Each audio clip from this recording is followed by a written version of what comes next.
Hey guys, Saf here with another Raid Shadow Legends video, and I have finally pulled together a list of all of the champions that have a unique mechanic where they're able to apply the artifact set debuffs or effects multiple times within the same skills. Now, if you didn't catch my video last week, I basically discovered from doing some play testing that certain champions where they have multiple damaging effects, so these are effects within the skill that applies damage multiple times. If they have that condition, then the way that artifact sets are actually coded on an effect level, which means that you actually get more than one roll. This is despite what Plarium said, where multiple hits only applied once. We actually discovered it didn't. So if you want to know more about that, go check out that full video. I'll put the link to it in the card around about here, so you'll be able to actually see and watch the full details. It's about a 20-minute video. It breaks down the entire mechanics and how it's working.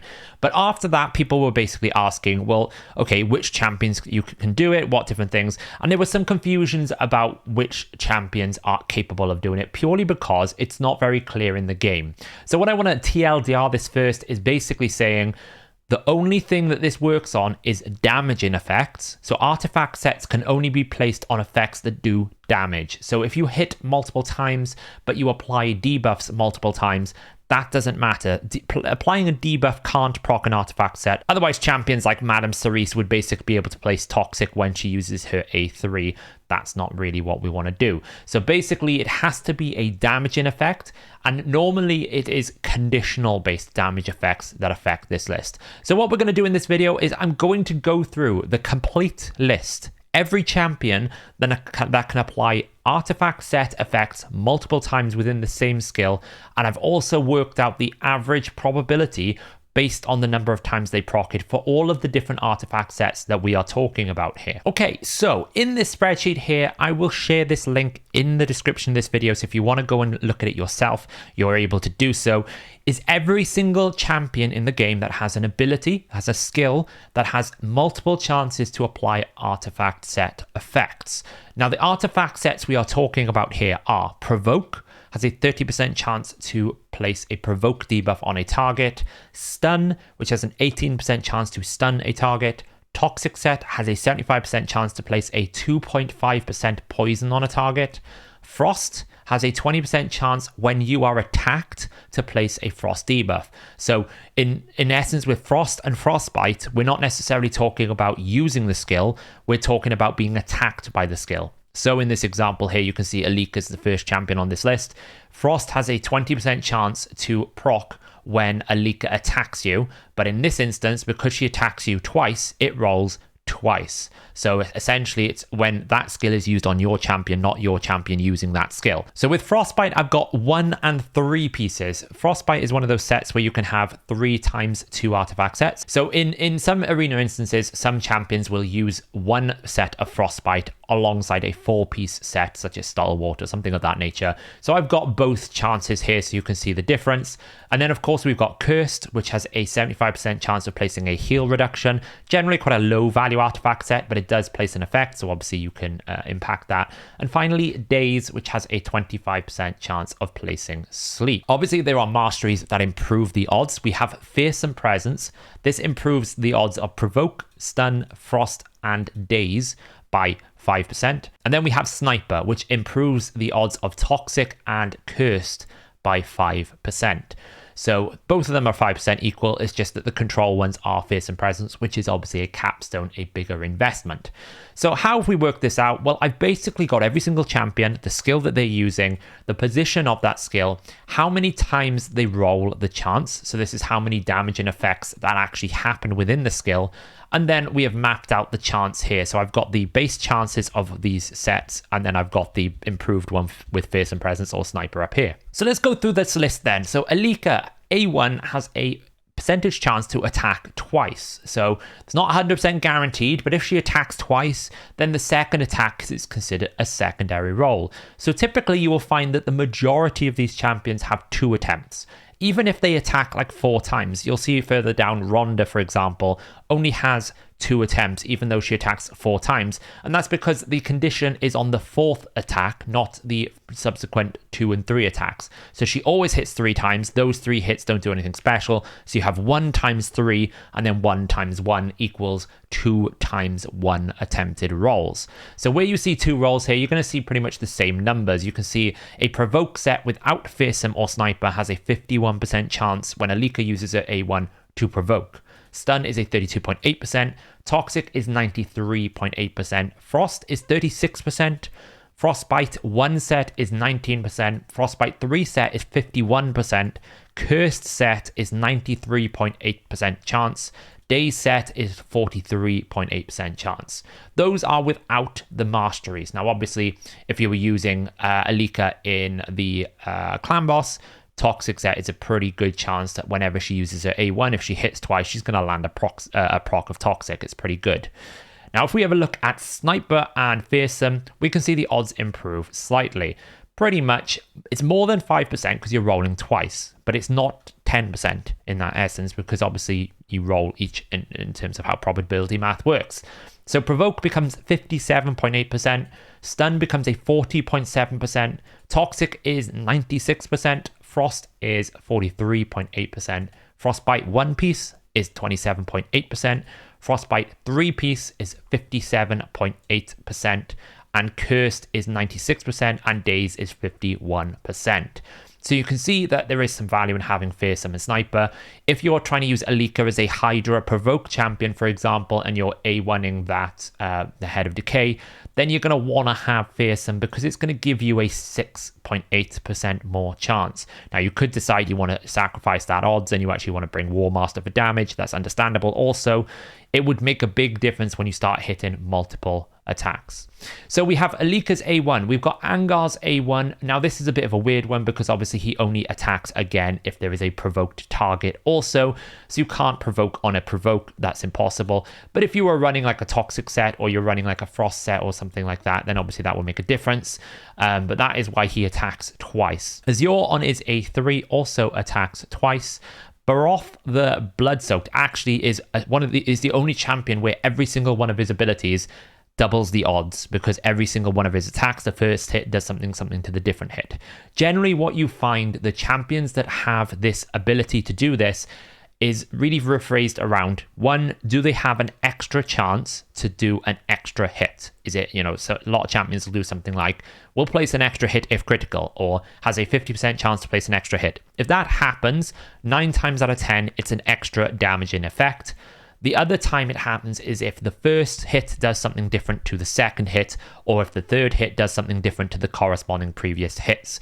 Then whichever one it is, if it's the first, the second, or the third, they will need to be disconnected from the original damaging effect, because essentially if they didn't, every damaging effect would apply every effect. That's not what the skill is designed to do. So if you ever see those two situations, a chance to do an extra hit or those hits do something different to each other, then they will almost always be another damaging effect. So Baroth does stuff like the first hit applies decreased defense, the second hit provides decreased attack, the first hit provides a heal, the second hit provides a shield, which means all of his opportunities here are there.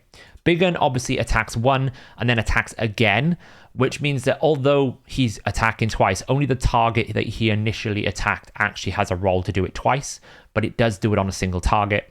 Bivold's A2 does double effects. That can work as well. We've got Bonekeeper's A3. If it's a critical hit, she hits twice. Now, Brachus is interesting because obviously Brachus is a 6 hit. So you might be wondering, why is Brachus here on a 2 hit?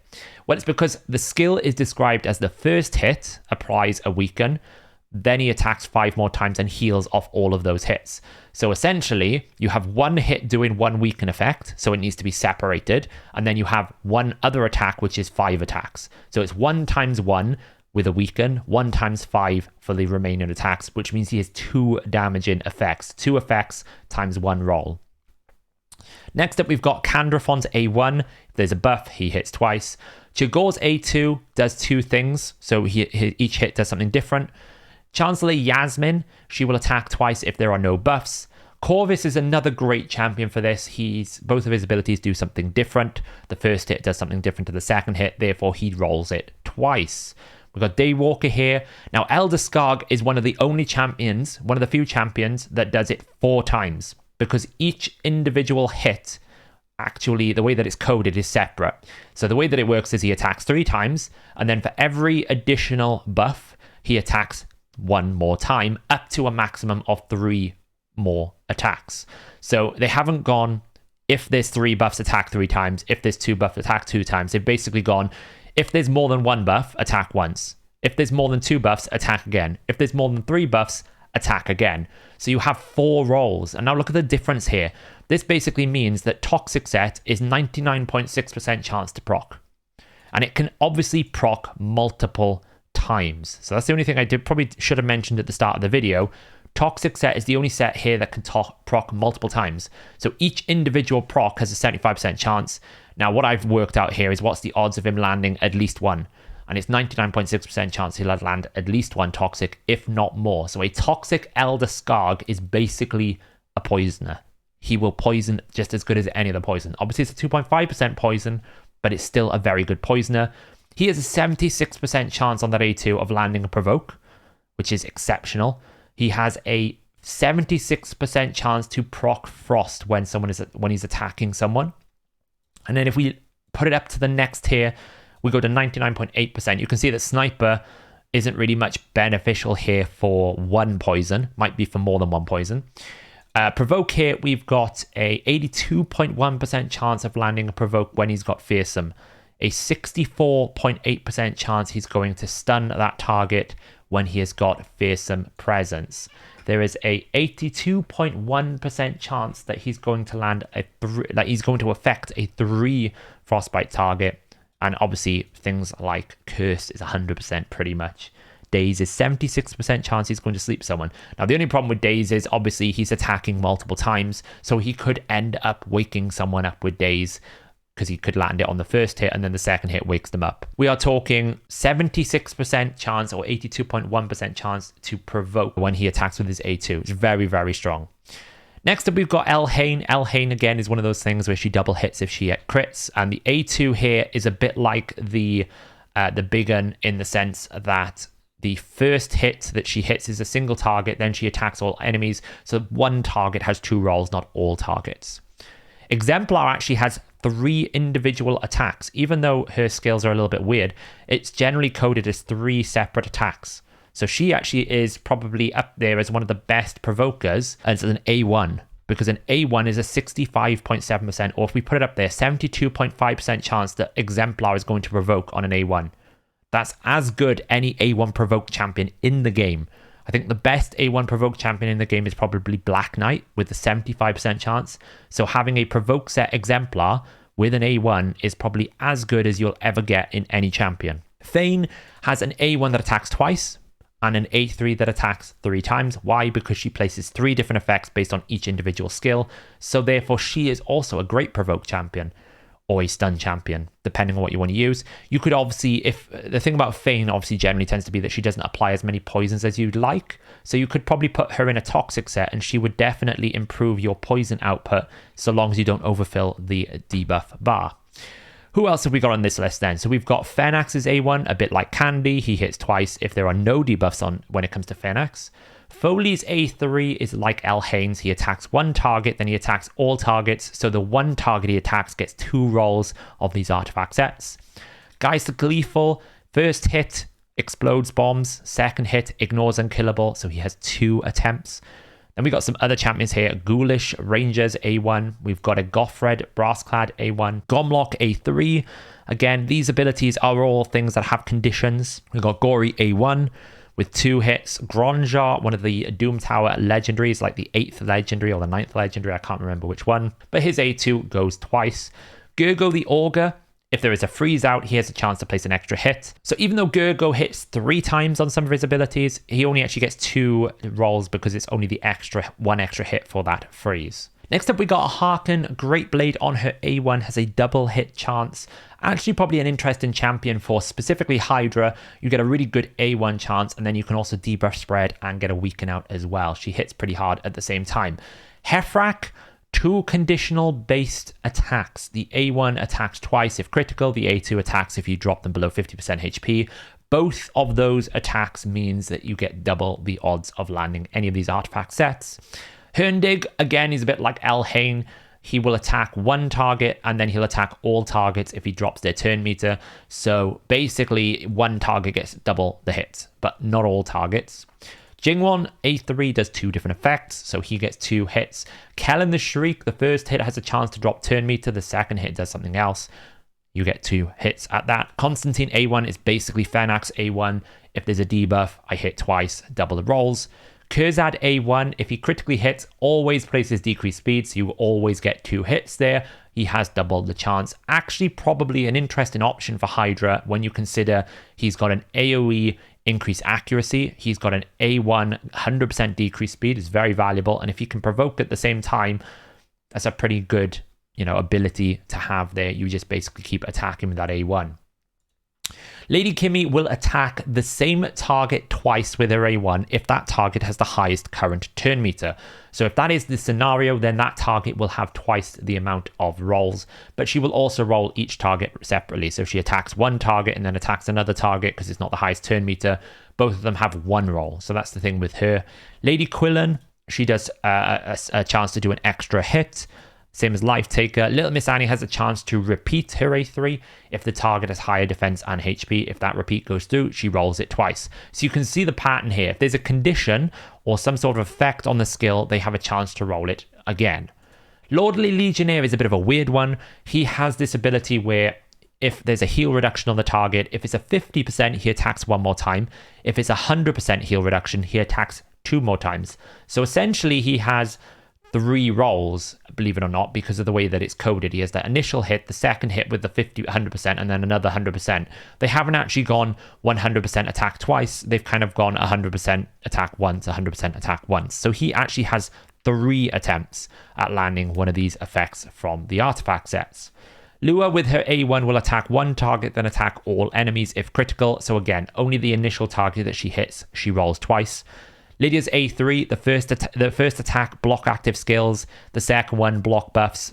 Might be the other way around. But again, the skills and attacks and the effects go in different skill attacks. So therefore, you get multiple rolls. Then we got Magnar, hits twice, conditionally. Marinix A1 is a 4-hitter, but she actually has a chance to attack 2 extra times when there's a hex target. So it's essentially 2 times 2. Not 4 times 1. So we have 2 chances at rolling it with Marinix. Marquess will do extra damage on the A2 if there is a weaken out. That extra damage is actually coded as an additional attack. Michinaki removes buffs, then attacks. So A3 is a double attack. Mighty Uko, that was the main focus of the video that we talked about at the start of this video, obviously is doing 2 attacks to remove 2 buffs, rather than 1 attack to remove 4 buffs, so he gets double the odds. Necrohunter, the same thing. Nogorio, all of these champions have a conditional chance to attack again. Oboro has an additional chance. Ogrin Jailer will attack, I think it deals additional damage if there are no buffs on the target or something of that nature, so he has 2 attacking components. Pestilus has a 1 that does a similar thing. Now, Quintus the Triumphant, he is the new champion you get out of Live Arena. His A1 is a bit funky. He attacks once. If there are no buffs on the target, he attacks again. And then if the attack is critical, he repeats the attack. Now, what he actually does is he goes attack once, attack if no buffs. Then have I hit critically? If so, attack once. Is there no buff still? Attack again. So you get 4 individual attacks. So he's actually a 4 attacker. He's alongside Elder Skarg and Romantu, the only champions in the game that have 4 individual attempts on 1 ability to proc these artifact sets. So a Quintus Intoxic in Clan Boss would be incredibly strong. A Quintus on an A1 with probably, I don't know, a stun set or provoke set, if that's what crazy thing you wanted to build, would be incredibly strong for doing that. But I would definitely suggest that's not the best way to go, but you can do it. Raider is an orc, like a rare orc, A1 double chance as well. Romantu then is the other 4 attack one here. His A2, each hit does a different debuff, so he has 4 separate rolls. So Romantu in a stun set would work great, which is actually an interesting option considering if he lands all 4 debuffs, he fears everyone. So if you put him in a provoke or a stun set, then you pretty much got, a provoke has an 82.1%, a stun set has a 64.8% chance. you've got a pretty high chance of CCing the entire enemy that you're facing. So that's a very interesting build to maybe consider. A Fearsome Presence stun set Romantu on an A2 is very strong. Rocktooth Grab is an A1, as a double hit. Here we've got Rhonda again. So the passive counterattack works the same way as the A1. So basically she has a A1 chance twice and a passive twice. But she doesn't have 4 hits because it's 1 times 3, 1 times 1. Ruel the Huntsman is another one. If there's a Hex out, A2 double hit. Saito is an interesting champion because his A1 has 3 attacks. He's got 2 attacks, and then if he lands a debuff, he has a chance to do a 3rd attack. So he's actually coded as 3 separate attacks, but obviously the decreased defense is not guaranteed on the A1, so you're not always guaranteed to get that extra hit. So at minimum, you get 2, but if everything lands perfectly, you get 3. Samar Gemcursed has a chance to remove buffs, and then he has a chance to do an extra hit if there are buffs. I think if there are buffs remaining or the other way around. So again, he's one of these. If one thing does another, then attack again. Samson the Masher, if he kills someone, he gets an extra damage hit. Shemnath is the one that I've been looking at because the A2 and the A3 both have multiple chances. So you get with Fearsome Presence here, we're talking a 72.5% chance on an A2 to land a provoke. And with an A3 here is a 57.8% chance. I've actually play tested this a little bit on a stream. I think the last stream that I did, it was actually very good at provoking. It's not perfect because obviously we're not at 100%, but it was pretty good going. Definitely seemed to support this coding that it was very valuable. Next up, we've got Sinesha. We're getting towards the end of this list now. Sinesha, like Skull Crown, like Fenax, if there is a chance, if there's a condition, we can extra hit. Sinesha, if they're below 50% HP, I attack again. I've got double the chance. So Artemage on his A1 does 2 different effects. Places decreased defense, places decreased speed. So he's got 2 rolls. Skimfoss, 2 rolls. Skull Crown is the opposite to Sinesha. If they're above 50% HP, we attack twice. So if you think of a blender, you could actually go a blender double stun set Sinesha Skull Crown. There's a pretty good chance between the two of them they're going to fully stun the team up, because at a Fearsome Presence, if you're going for a non-damage but control build, Fearsome Presence, both of them have a 40% chance. Sorceress also has 2 attempts here on the A2. Tormentor, some of these champions you wouldn't think about. Towering Titan actually already provokes, so that's an interesting option for you to look at with his A2. He actually has a double hit there as well.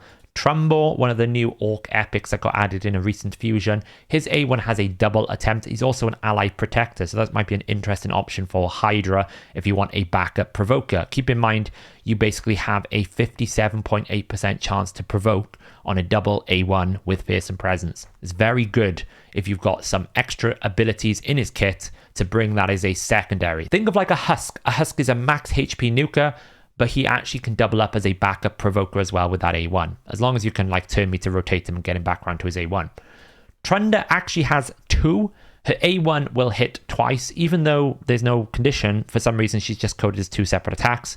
And her A3, obviously, if she doesn't place a stun, then she attacks again. So both of them have 2 chances.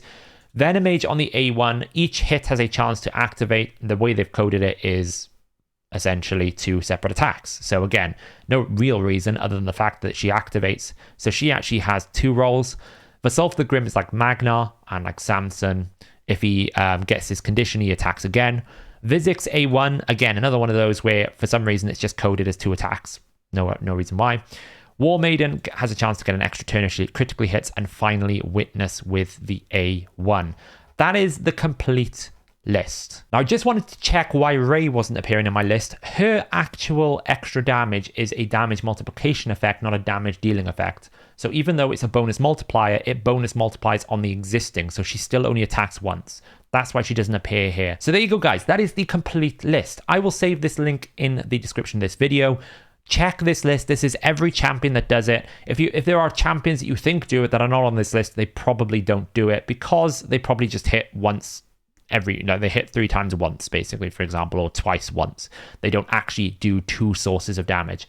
The TLDR is it has to be a damaging source and it has to be a extra effect of damaging source. It cannot be just attacks 2 times. That's not how it works. So I hope that was all of interest to you guys. I know a lot of people were asking me after that video, does this champion do it? Does that champion do it? Hopefully I've answered all those questions. It is going to be a busy week this week. We got a new fusion starting. I'm returning to the free-to-play life as well. I'll be streaming tonight at 5 p.m. Where we will be actually picking up the free-to-play, seeing where we are at, see what we need to progress in, where I need to start working on it. I will be doing a bit of a video on what I think about the new fusion. In the TLDR a little bit at the moment is I'm not so sure it's a big champion to get. And I know there are new champions coming as well, which will be interesting to see if there's anything weird going on with those. I'll also be doing a video this week on the new area bonuses and my advice and guidance on it, because I think there are some concerns that people probably won't think about before they start going and upgrading. So we'll be talking about that. But yeah, that's the full list, guys. Thanks for watching this video, and I will catch you in the next video.